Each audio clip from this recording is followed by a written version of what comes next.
अब बीजेपी के अंतरकले की सुन लो। जो वसुंधरा जी का जन्मदिन है और बड़ा प्रोटेस्ट, वसुंधरा जी के वजूद को बीजेपी पूरी चुनौती दे रही है, लेकिन ये मान लेना, नाम वसुंधरा है, दम है।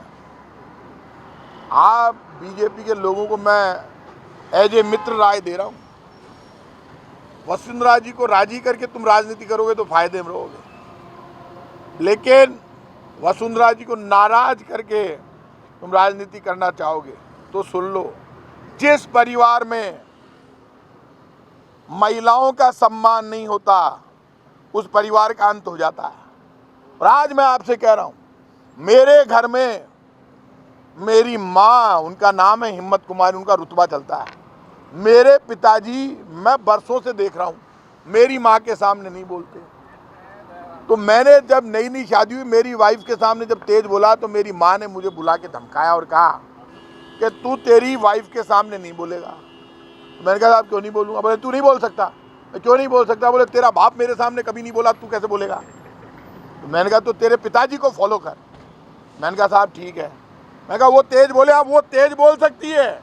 मेरी माँ ने मुझे समझाया, घर की बेटी, घर की बहू, घर में माँ, दादी, बहन ये तेज बोले तो घर के भाई, पिता, मामा, काका, घर के जितने पुरुष हैं उनको चुप रहना चाहिए।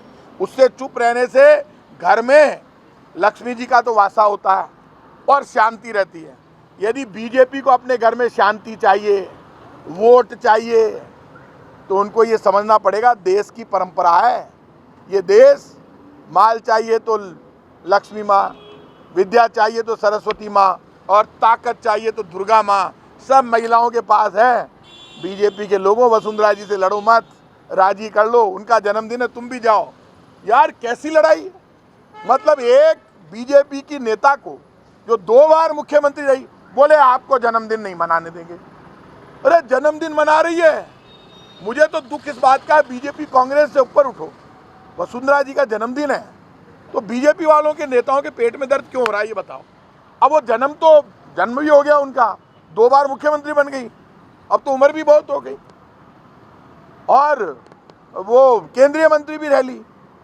तो 4 तारीख को उन्होंने पहले कहा मैं जन्मदिन मनाऊंगी सालासर में, उनके समर्थकों ने कहा।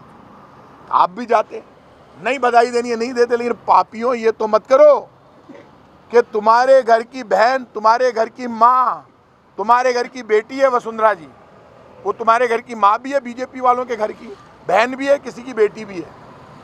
तो वसुंधरा जी आपके घर की नेतृत्व कर चुकी है, प्रदेश अध्यक्ष रह चुकी, मुख्यमंत्री। यदि बीजेपी वसुंधरा जी की सगी नहीं है तो बताओ ये राजस्थान की सगे कैसे हो सकते हैं? नहीं हो सकते। राजस्थान का सगा है मुख्यमंत्री अशोक गहलोत, कांग्रेस की सरकार का हर आदमी। हम सब ये राजनीति नहीं करते। 4 तारीख को आपने प्रदर्शन घोषित कर दिया उनके जन्मदिन की घोषणा के बाद। इसमें वसुंधरा जी गलत नहीं, इसमें ये गलत है। मैं तो न्याय के साथ हूं। तो वसुंधरा जी को तो आप क्या चुनौती दे रहे हो? ये सुन लेना आप। अच्छा हुआ बीजेपी ने जो 4 मार्च को घोषणा की है, 4 मार्च को ही की है कि हम आप प्रदर्शन करेंगे, 4 मार्च को उनका जन्मदिन वो सालासर में मनाएगी। सारे विधायक वहाँ भी जाएंगे बधाई देने, सारे काम बीजेपी के नेता जाएंगे। और सुन लेना, बीजेपी का प्रदर्शन फेल होगा और वसुंधरा जी के जन्मदिन में आदमी ज़्यादा होंगे। 2 जगह बीजेपी होगी। उस दिन फैसला हो जाएगा, वजूद इनका है कि वजूद उनका है। लेकिन तय है, बीजेपी का अंत तय है, क्योंकि जो बीजेपी अपने घर की माँ, बहन, बेटी से लड़ रही है, वो बीजेपी राजस्थान की माँ, बहन, बेटी का सम्मान कैसे करेगी? अरे जन्मदिन के बाद कर लेते हैं। पहले उन्होंने घोषणा क्या कर दी, धमकी दे रहे हो भाई जन्मदिन नहीं मना सकती। अरे काका जन्मदिन मना रही है, बीजेपी का सम्मेलन नहीं कर रही, और वो भी सालासर बालाजी के यहाँ पे। और यदि वहाँ इकट्ठे हो जाए तो मेरे जन्मदिन पे मेरा मंच लगता है घर पे। मुझे तो किसी कांग्रेस के नेता ने मना नहीं किया। और ये सारे नेता, अशोक गहलोत जी, सचिन पायलट जी का भी वो भी जन्मदिन मनाते हैं। सिविल लाइन में मनाया था सचिन पायलट जी ने। क्या जन्मदिन रोकने के लिए कोई गया? सबने बधाई दी उनको। जन्मदिन पर टकराव नहीं होना चाहिए, बधाई देनी चाहिए। ये गलत रास्ते पर बीजेपी चलने के लिए बीजेपी के अंत का कारण